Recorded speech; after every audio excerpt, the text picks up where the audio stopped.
Hello दोस्तों, मैं हूं अभिषेक और GTU डेली टेक के इस नए वीडियो में मैं आपका स्वागत करता हूं। दोस्तों, रोज की तरह ताज़ा टेक की खबरें मैं आपके लिए लेके आया हूं और वो भी घर से। जी हां, घर से वीडियोस बन रहे हैं आजकल। तो चलिए शुरुआत करते हैं, पहली खबर की बात करते हैं और पहली खबर आ रही है सिस्टम अपडेट के बारे में। अब कई बार आप देखते हैं कि आपके एंड्रॉइड फ़ोन के अंदर सिस्टम अपडेट करके आता होगा, तो आपको लगता होगा कि भाई ये तो सॉफ्टवेयर अपडेट है, इससे फ़ोन बेहतर होगा, तो आप उसको अपडेट कर लेते हैं। नहीं, अभी से ऐसा दिक्कत हो सकता है कि आपको एक तरह का स्पाईवेयर पुश किया जा रहा है। ऐसा कुछ यहाँ पे दिखा रहा है कि कुछ फ़ोन्स के अंदर सिस्टम अपडेट के नाम से एक अपडेट आता है और फिर लोग सोचते हैं कि भाई ये तो एक एक्चुअली में सिस्टम अपडेट है, जबकि वो एक सॉफ्टवेयर है जो कि आपको पुश किया जा रहा है। एक APK फाइल के साथ एक वायरस है वो, जो कि आपका डेटा स्टील कर सकता है। तो ऐसे में अगर ऐसा कोई भी नोटिफिकेशन आपको दिखता है तो चेक कर लो कि एक्चुअली में वो सिस्टम अपडेट है या फिर कोई वायरस है। तो बच के रहना, मैंने आपको बता दिया है, बाकी आपको जो ठीक लगे वो आप कर सकते हो।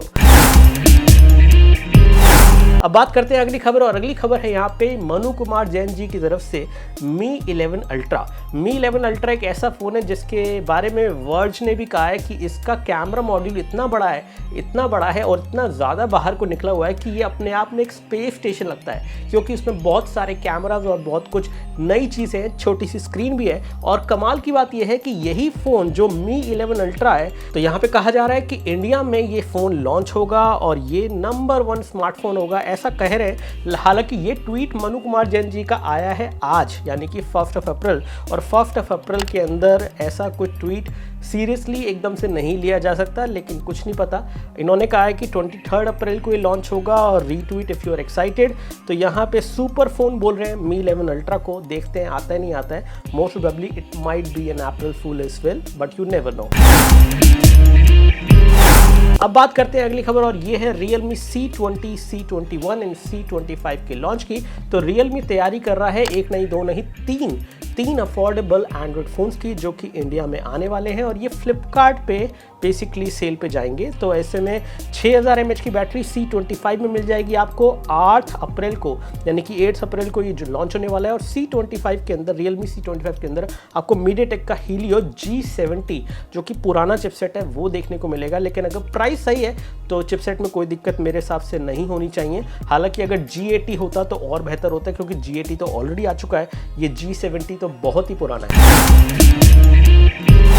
दोस्तों, अगली खबर आ रही है सैमसंग के F12 एंड F02s के बारे में, जो कि 5 अप्रैल को फ़ोन लॉन्च होने वाले हैं। बहुत सारे फ़ोन लॉन्च हो रहे हैं, इंक्लूडिंग सैमसंग के ये 2 नए फ़ोन जो कि आने वाले हैं। इनमें आपको 4 कैमरा देखने को मिलने वाले हैं और थोड़ा सा हल्का डिज़ाइन। हालांकि बहुत ज़्यादा फर्क नहीं रहेगा। और सैमसंग के इन फ़ोन्स के अंदर प्रोसेसर कौन सा होगा ये बहुत इंपॉर्टेंट है, क्योंकि अगर प्रोसेसर अच्छा नहीं हुआ तो कहीं ना कहीं लॉन्ग टर्म में ये फ़ोन अटक जाएंगे। यहाँ पे आपको Exynos 850 SoC मिलने वाला है। तो इन फ़ोन्स को अगर आप देखने जाएं तो सोच समझ के लेना, क्योंकि मुझे नहीं लगता इन फ़ोन्स में कुछ भी नया है। हमने ऑलरेडी M12 अनबॉक्स कर रखा है और M02s भी कर रखा है। बस उन दोनों ही फ़ोन्स को एक नया नाम देके ये दोबारा से F सीरीज़ के अंदर लॉन्च कर रहे हैं। तो ऐसे में कुछ भी नया नहीं होने वाला है एक्सेप्ट फॉर फ्यू थिंग्स। तो सोच समझ के ही सैमसंग के इन फोन्स के लिए जाना।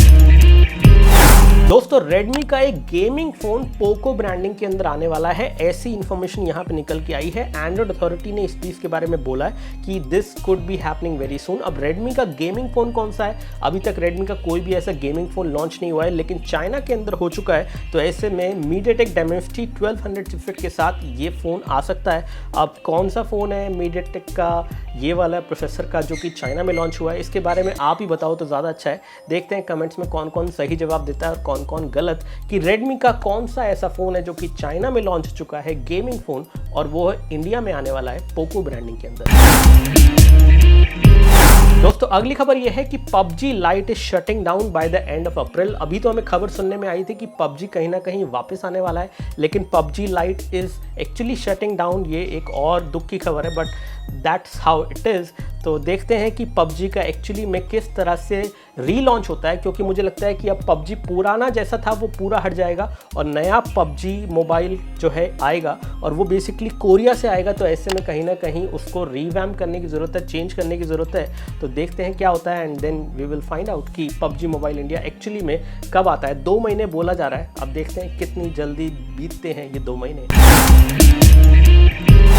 दोस्तों प्रोसेसर बनाना होता है कितना महंगा, इसका एक अंदाज़ा मैं आपको दे देता हूँ। इंडिया ऑलरेडी ऑफर कर रहा है किसी भी कंपनी को जो कि यहाँ इंडिया में प्रोसेसर बनाने की फैक्ट्री लगाए। इसको फैब्रिकेशन एक यूनिट बोलते हैं, बेसिकली फैब बोलते हैं, जहाँ पे प्रोसेसर बनता है। बहुत ही प्रिसाइज प्रोसेस होता है, बहुत सारी R&D जाती है। तो ऐसे में इस प्रोसेस को करने के लिए इंडिया देने को तैयार है $1 बिलियन किसी भी ऐसी कंपनी को जो कि यहाँ पे प्रोसेसर बनाए।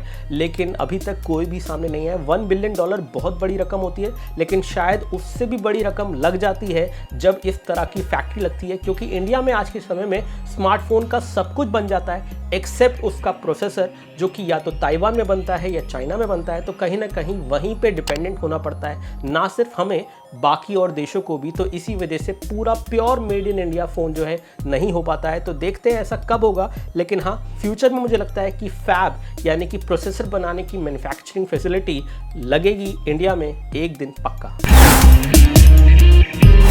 दोस्तों टेक ऑफ द डे में आज बहुत ही इंटरेस्टिंग फैक्ट है कि क्या आपको पता है 2010 तक पिजन थे यानी कि कबूतर जो थे वो ज़्यादा फास्ट थे इंटरनेट से।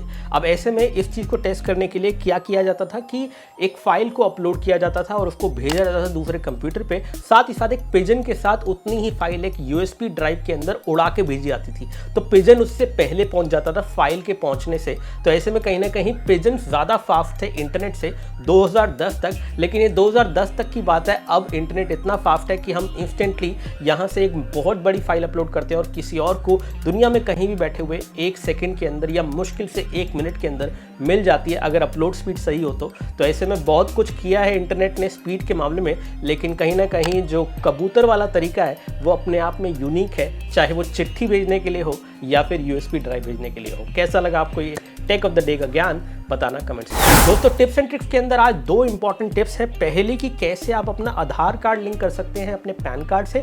बहुत ज़रूरी है करना, इसकी लास्ट डेट निकल चुकी है, कुछ दिन का ग्रेस पीरियड निकला है। तो ऐसे में आप इस आर्टिकल को ज़रूर पढ़ लीजिए, हिंदी और इंग्लिश दोनों में, लिंक दिया गया है डिस्क्रिप्शन में। और दूसरी टिप भी सुनते जाइए। दूसरी टिप इस प्रकार से है कि कैसे आप UPI की पेमेंट कर सकते हैं, वो भी बिना इंटरनेट के। कई बार आप अगर कहीं बहुत ही रिमोट एरिया में हैं जहाँ पे इंटरनेट कनेक्टिविटी की प्रॉब्लम है, तो UPI की पेमेंट बिना इंटरनेट के भी हो जाती है और उसमें कहीं कोई प्रॉब्लम नहीं है, पूरी तरह से सिक्योर रहेगी। लेकिन वो कैसे करनी है, क्या करना है, इसके बारे में हमने सब कुछ लिखा है आर्टिकल के अंदर, हिंदी और इंग्लिश में। आप जाके पढ़ सकते हैं, नीचे कमेंट सेक्शन में लिंक दिए गए हैं। दोस्तों अमेजिंग टेक कमेंट्स आपकी स्क्रीन पे हैं और इसी तरह से कमेंट्स करते रहिए। वीडियो को लाइक भी कीजिए और चैनल को सब्सक्राइब कीजिए इस तरह के वीडियोस के लिए रोज जो कि आप देखते हैं। और थोड़ा सा सपोर्ट किया करो यार, वीडियो को लाइक किया करो। साथ ही साथ GTU टेक हंट के विनर जो है वो आपकी स्क्रीन पे है। और अगर आपको GTU टेक हंट आज के वीडियो में कहीं मिल गया है तो कमेंट में लिखना ना भूलें, अपने सोशल मीडिया ID के साथ और टाइम स्टैम्प जरूर लगा दें। बहुत बहुत शुक्रिया आज की न्यूज़ को देखने के लिए। जय हिंद, वंदे मातरम, बाय।